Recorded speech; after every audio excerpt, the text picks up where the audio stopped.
Good morning. I'm grateful for the opportunity to speak on this panel about religion, peace, and sustainable development. I'm going to focus this morning particularly on the issue of speech that harms and the role that religious groups can have in creating an atmosphere of peace in addressing these challenging situations.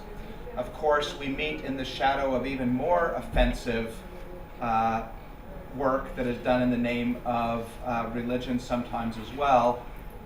The terrorist attacks that we've seen here in Turkey, in France, and in other places, including the airline over Egypt in recent days. I want to think analytically a little bit about the speech dynamic. From a first view, when we think of harmful speech, we often think of the speaker and the target. The speaker is someone who says something that is insulting or designed to intimidate or marginalize or harm, and then the target or the victim may retaliate, respond, resist, or ignore. Sometimes we think of this as a fighting words paradigm where the speaker speaks, and if their speech is so provocative, the target will respond by punching them in the nose. This is sometimes known as fighting words, and the speaker is inciting violence or hatred in the target. But I think this model of what happens is actually quite uncommon. A second view suggests that there's another party involved, and this is the audience that is incited to violence. More often than the speaker becoming violent, we sometimes have the audience that becomes incited in some way. Here we have inflammatory speech, which may be nevertheless protected unless it was intended to incite and likely to incite imminent lawless activity. Here we notice something important.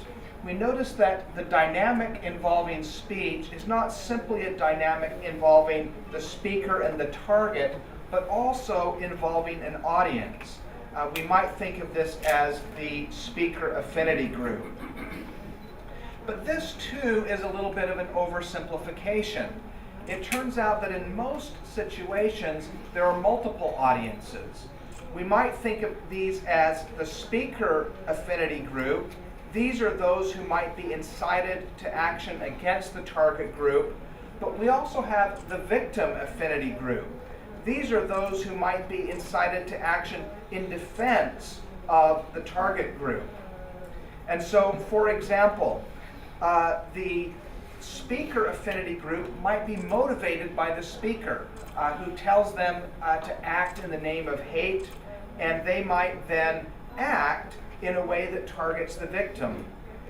But the victim affinity group is actually quite important as well, because the victim affinity group might react to the hate speech, but it doesn't happen automatically.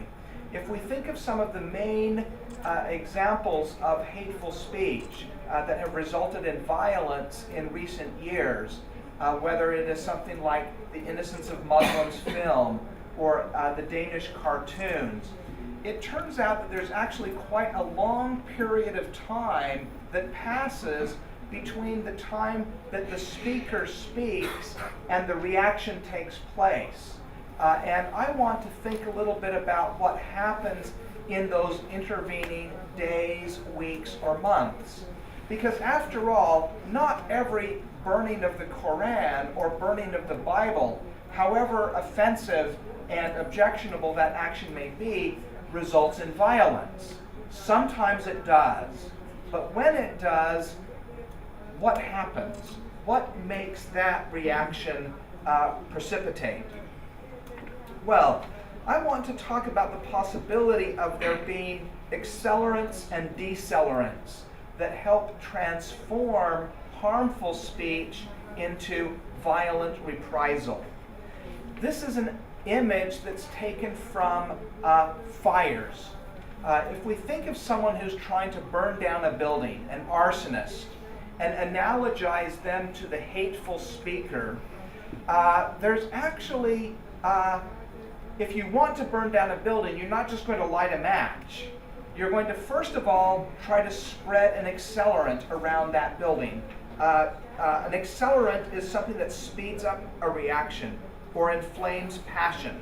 With a fire, this could be something like gasoline. This is something that ignites easily. It burns hot.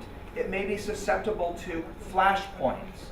And the analogs in the speech context, I think, are quite obvious. These are things that are designed to inflame a mob, to make appeals to masses, or to appeal to the honor. And it turns out that those who are inflamed are almost a common demographic. They're usually young men. It's usually young men that are inflamed to action in response to the hate speech, to be inflamed by the speaker to hate the target, or the victim affinity group tends to be young men that are inflamed to rise to the defense, or to speak out, or to react to preserve the honor of the group that is insulted. And so, what are the accelerants that take hateful speech and amplify it into violent reactions? Similarly, we have decelerants.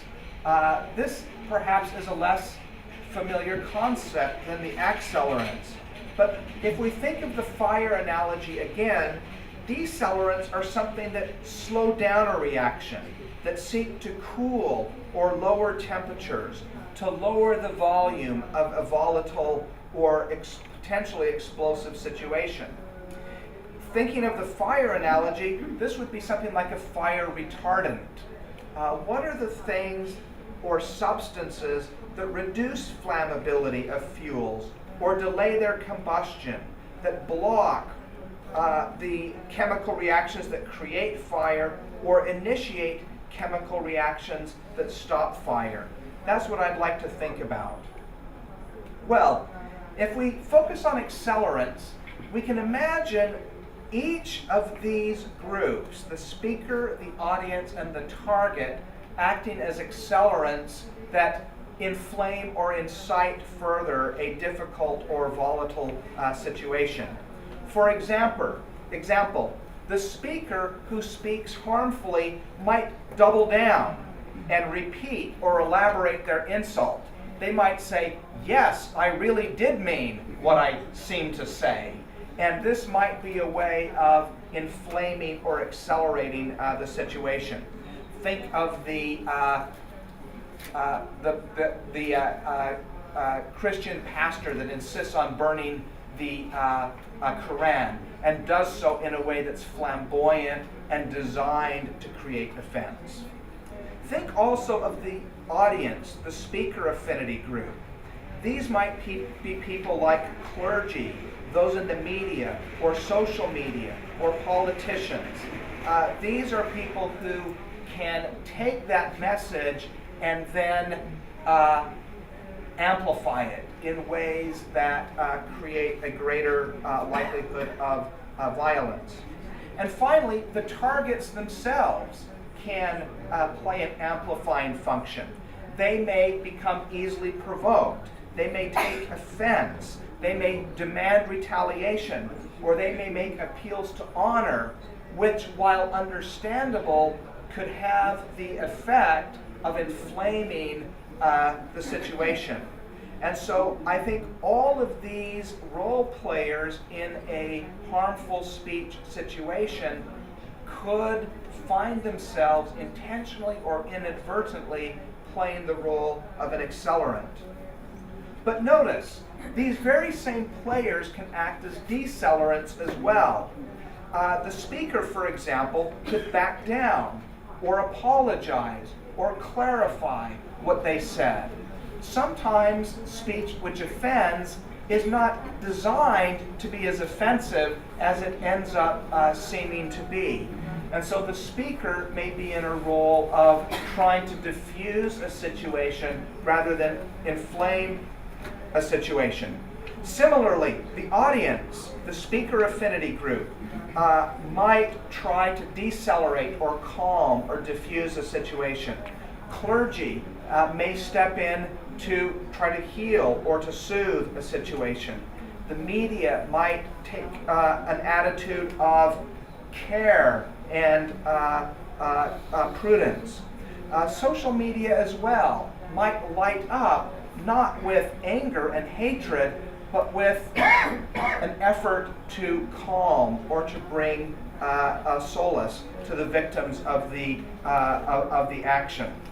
And indeed, there may be ways that angry young men can be transformed into less angry young men by finding constructive ways to help channel their anger and indignation in ways that are constructive rather than destructive. Finally, the target. What can the target do?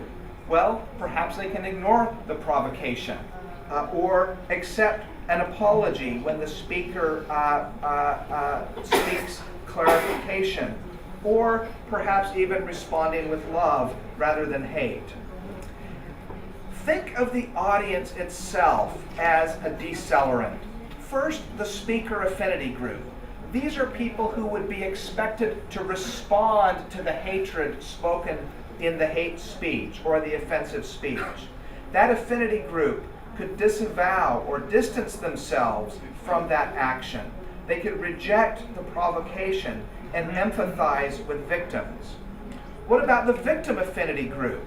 They too could advocate for constructive change, engage in peaceful protest, or create education about the harm. I think we're just beginning to think constructively about these issues of accelerants and decelerants.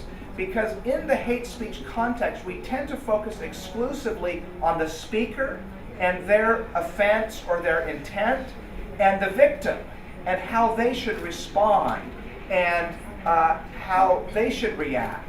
But I believe actually much more important, perhaps, at least in figuring out how to diffuse rather than accelerate situations, may be to think more systematically about the audiences.